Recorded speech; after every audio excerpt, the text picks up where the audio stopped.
अस्सलाम वालेकुम, मैं हूं आबिद दंदलीब। कराची को खून में नहलाने वालों का पता चल गया। कौन लोग हैं ये, किस तरह ये हमला अमल में लाया गया और बिल आखिर ट्रेस होना शुरू हो गए ये लोग। लेकिन ये चीज़ आप याद रखें कि जब आपका दुश्मन आपको कमज़ोर देखता है, जब आपके इदारे हुकूमतें बनाने और तोड़ने के अंदर लगे होते हैं, जब आपकी सारी एनर्जी लोगों को वज़ीर-ए-आज़म बनाने के ऊपर और लोगों के हलफ उठवाने के ऊपर लगी होती है, तो इस तरह के जो लूप होल्स होते हैं ये लोग देखते हैं, आपके दुश्मन देखते हैं। ये होना था और आज पाकिस्तान को एक दफ़ा फिर तारीकियों के अंदर धकेलने की कोशिश की है। बताया ये जा रहा है कि ये जो अटैक हुआ है ये तारीख का एक बहुत मुश्किल अटैक था, इसको कैरी करना बहुत मुश्किल था। पहली दफ़ा पाकिस्तान की तारीख में बलूचिस्तान लिबरेशन आर्मी की तरफ से ये जो हमला किया गया है, इसमें एक खातून को इस्तेमाल किया गया। खातून कौन है? जो शारी बलोच उसका नाम बताया जा रहा है, और जो बलूचिस्तान लिबरेशन आर्मी है जो इस वक्त रा के जो पेड एजेंट्स हैं, रा के एजेंडे के ऊपर, पाकिस्तान दुश्मन अनासर के एजेंडे के ऊपर काम कर रही है, उन्होंने ये हमला जो है वो पाकिस्तान के अंदर किया और ये एक टारगेटेड ऑपरेशन था। पहली दफ़ा बलूचिस्तान लिबरेशन आर्मी ने खुदकुश हमला किया है और इसमें एक खातून को इस्तेमाल किया है। बलूचिस्तान लिबरेशन आर्मी का जो एक मजीद ब्रिगेड है उसने इस हमले की जिम्मेदारी कबूल की और मजीद ब्रिगेड के हवाले से कुछ तफसीलात सामने आई हैं। वो तफसीलात ये हैं कि मजीद ब्रिगेड का क़याम 2011 में अमल में लाया गया और इसका नाम अगस्त 1975 में उस वक्त के वज़ीर-ए-आज़म जुल्फ़िकार अली भुट्टो पर कोयटा में हमले की मुबैना कोशिश करने वाले मजीद लांगू नामी नौजवान के नाम पर रखा गया था। मजीद लांगू की हलाकत के बाद इनके छोटे भाई की वलादत हुई जिसका नाम मुजीद रखा गया, जिसने कायद-ए-आज़म बलोच लिबरेशन आर्मी में शमूलियत इख्तियार की और सन 2011 में कोयटा के करीब कानून नाफिज करने वाले इदारों से एक मुकाबले में हलाक हुआ। BLA का कहना है कि इसी हलाकत वाले दिन इस फिदाई ग्रुप की तश्कील का ऐलान हुआ और तंजीम के कमांडर उस्ताद असलम ने इसका नाम दोनों भाइयों के नाम पर मजीद ब्रिगेड रखा था।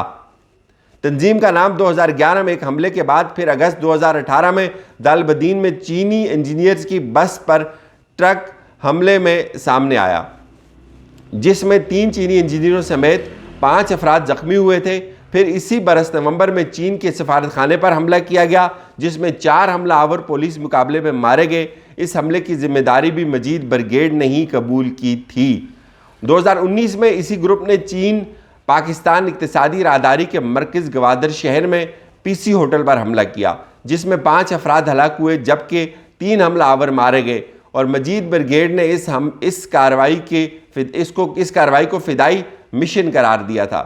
इसके अगले साल जून 2020 में कराची स्टॉक एक्सचेंज पर हमला किया गया जहां 4 हमलावर मारे गए और इस हमले की जिम्मेदारी भी मजीद ब्रिगेड ने ही कबूल की थी।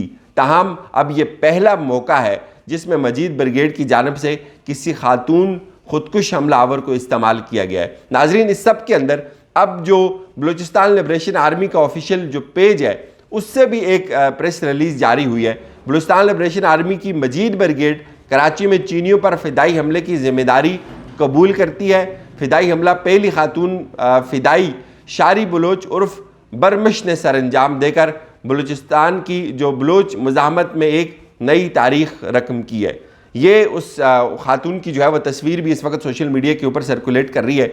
ये आपको मैं बताऊं कि आप अगर इनकी तारीख उठाकर देखें, जितने भी पाकिस्तान के अंदर चीन के प्रोजेक्ट्स चल रहे हैं, चाहे वो सीपेक है, चाहे वो टनल्स बन रही हो, चाहे वो कोई और रोड बन रही हो, चाहे वो कोई और ब्रिज बन रहा हो, चाहे वो कोई पावर हाउस बन रहा हो, बलूचिस्तान के अंदर जितने भी अटैक BLA करती है, BLA वो रा के एजेंडे के ऊपर काम करती है और इनका मिशन है पाकिस्तान के अंदर जितनी भी चाइनीज़ इन्वेस्टमेंट है उसको नुकसान पहुंचाया जाए, उसको स्टॉप किया जाए, चाइनीज़ को पाकिस्तान के अंदर मारा जाए। और आपको ये याद होगा कि जब लास्ट टाइम जब अटैक हुआ था चाइनीज़ की बस के ऊपर जिसमें चाइनीज़ मरे थे, तो बहुत सख्त रद्द अमल आया था चाइना की जानिब से। चाइना ने उस प्रोजेक्ट के ऊपर काम करना बंद कर दिया था।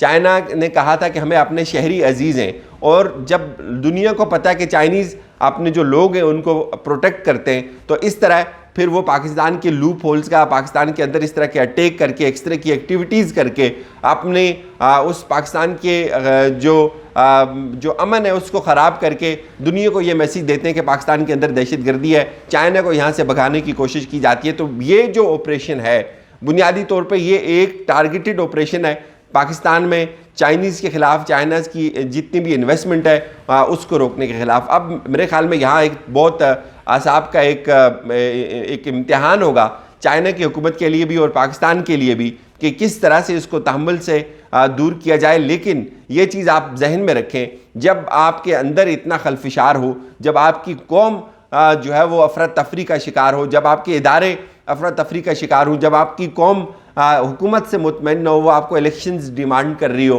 वो सड़कों के ऊपर हो, तो दुनिया ये चीज़ देखती है, दुनिया को ये चीज़ समझ आती है और उनको लगता है, अंदाज़ा होता है कि इस वक्त इनके अंदर का इनका जो मरकज़ है वो कमज़ोर है, तो बहुत आसानी से इसको अटैक किया जा सकता है। तो बिल्कुल यही हो रहा है। अब पाकिस्तान की जो दाखिली इंतशार है, पाकिस्तान की जो दाखिली कमज़ोरियाँ हैं, पाकिस्तान के अंदर जो इस वक्त सियासी अदम इस्तेकाम है, जो दाखिली लोगों के एक सियासी जमातों के एक दूसरे से इख्तलाफात हैं, उसका अब फ़ायदा पाकिस्तान का दुश्मन उठा रहा है और ये एक सिलसिला शुरू हो गया है। और ये अटैक चूँकि इसलिए बहुत मुश्किल था, बताया जा रहा है, इसकी CCTV फुटेजेस भी सामने आई हैं। एक खातून होती है, उसने बुर्का लगाया होता है और उसके पास एक बैग होता है। जैसे ही वो जो गाड़ी आती है जिसमें चीनी बाशिंदे भी होते हैं, जिसमें लोकल्स भी होते हैं, तो वो उसको कोई इतला देता है फ़ोन के ऊपर और वो अपना बैग जो है वो आगे करती है और CCTV फुटेज में वाज़े तौर पे देखा जा सकता है कि एकदम जो गाड़ी है उसको आग लग जाती है। तो यूँ इस तरह से ख़वातीन को इस्तेमाल करना BLA में, और BLA में मैं आपको ये बताऊँ, कुछ अर्सा पहले कायद-ए-आज़म यूनिवर्सिटी के पढ़े लिखे स्टूडेंट जो थे वो पता चला था कि 2 लोग MPhil के स्कॉलर्स थे, वो भी BLA का हिस्सा बने और बाद में उनकी जो डेड बॉडीज़ थी वो पहाड़ों पे चले गए। वहाँ एक रिवाज है, पाकिस्तान के ख़िलाफ़, पाकिस्तान की जो सिक्योरिटी एजेंसीज़ हैं उनके ख़िलाफ़, इदारों के ख़िलाफ़ लोगों को फीड किया जाता है। और ये फीड कौन करता है? ये रॉ करती है, ये उनके जो आगे उनके हैंडलर्स हैं, उनके एजेंट्स हैं, वो लोगों के ऊपर पैसा लगाते हैं और उनको पाकिस्तान के इदारों से नफ़रत पैदा की जाती है उनके अंदर कि ये सब कुछ खा गए। और मैं आपको बताऊँ, हमारे कुछ दोस्त थे जो काम करते थे पंजगूर में, तो वो कहते थे कि बहुत नफ़रत से देखा जाता है बलूचिस्तान के अंदर, पंजाब के किसी शहरी को बहुत नफ़रत से देखा जाता है। आम लोगों के अंदर ये चीज़ है। तो ये किसने पैदा किया है? ज़ाहिर है ये सिस्टम ने पैदा किया है, ये सियासतदानों ने पैदा किया है। अगर उन्होंने इन तमाम महरूमियों का अजाला किया होता तो ये चीज़ ना होती। लेकिन ये चीज़ ज़हन में रखें कि ये जो एजेंट हैं, जो राह का इस वक्त एक पूरा नेटवर्क एक दफ़ा फिर बहाल हो चुका है, अब उनको पता है हुकूमत आई हुई। और मैं आपको ये भी बताऊँ कि जो कश्मीर के अंदर जो कुछ हुआ, मोदी का दौरा हुआ, उसके ऊपर आपकी गवर्नमेंट का जो है वो इंतहाई कमज़ोर मौक़िफ़ देखने को मिला। फिर उसके बाद उनके जो राजनाथ हैं वो कहते हैं कि हम एक और सर्जिकल स्ट्राइक करेंगे, हम मकबूजा कश्मीर तो हमने ले लिया, आप आज़ाद कश्मीर की खैर मनाओ, क्या मजाल आपने कोई लफ्ज़ कहा हो। और अब ये फिर एक पुराना सिलसिला वो जो है वो आपको शुरू होता हुआ नज़र आ रहा है। लेकिन कौम आपसे कह रही है कि आप इलेक्शंस करवाएं, आप इलेक्शंस नहीं करवाते, और जब तक इलेक्शंस नहीं होंगे ये इस तरह का क्योस मुल्क के अंदर अफरा तफरी पैदा होगी और इस अफरा तफरी का फ़ायदा हमारे दुश्मनों को ही होगा। इजाज़त दीजिए, अपना ख्याल रखिएगा। खुदा हाफिज़।